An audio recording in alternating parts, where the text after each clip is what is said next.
السلام عليكم ورحمة الله وبركاته. ده معانا لادا جرانتا 2016.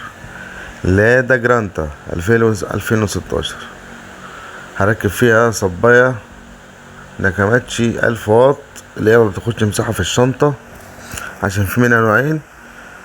دي قوية عندي شوية 1200 واط، وكبيرة عندي، بس دي ما بتاخدش مساحة وبتديك سنة البيزة اللي بتبقى ناقصة في السماعة. ده الكتالوج اهو، والضمان، كتالوج وضمان لمدة سنة. وادي الصباية اهي 1000 واط، الصب بتاعها 10 انش، تمام. وادي الدايرة بتاعت الجي ام بتاعتها، هي بتيجي بالجيم بتاعها. ده شكمان الهواء، وبتبقى جاية غطسة، السماعة تبقى غطسة في البوكس بتاعها. وده وش حبيت تركبه، حبيت تحوشه اهي. سماعة غطسة جوه البوكس، عايز تركب الوش ركبه براحتك، تمام.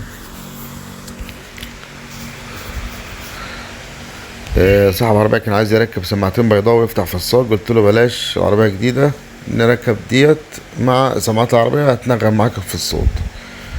كده احنا ركبنا الوش اهو، وهنبتدي نركب وصلات الكهرباء والارسيه والبار انتنا، ناخدهم من الكاسيت قدام لغايه ورا. وادي الوصله اهي اللي هتركب ارسيه وكهرباء وباور انتنا.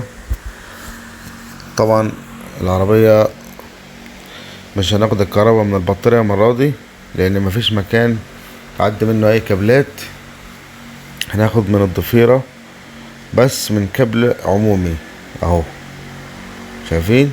ده كابل عمومي قوي تاخد منه الكهرباء في اللادا جرانتا 2016 اهو. بعد كده احنا بنشوف في الكاسيت اهو، بعد ما طلعناه نشوف وصلة الصب وتوصل عليها، عشان يبقى في تحكم صب من الكاسيت. تعالي وتوطي الصباية من الكاسيت، لازم توصل وصلة الصب. وادي ارسيه عديناه اهو مع الكهرباء، دخلناه من جوه هنا. العربية دي متعبة خالص في شغلها، دخلناه تحت خالص بعيد عن اي هرس او اي رجلين تدوس عليه. فكينا ده طبعا،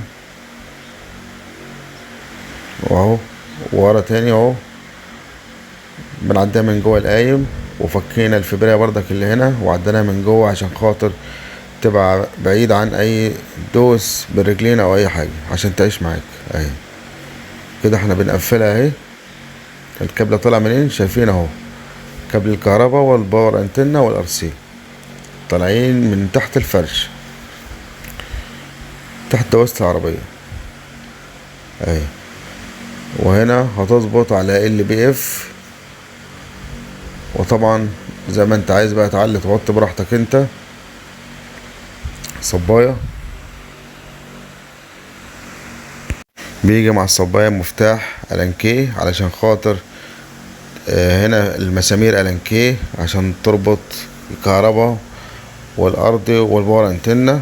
يعني انت مش بتغلب في حاجة، كل حاجة موجودة متاحة. بيجي معاها مفتاح عشان تربط الكابلات. ده شكل النهائي بعد ما ركبنا اهو واشتغلت.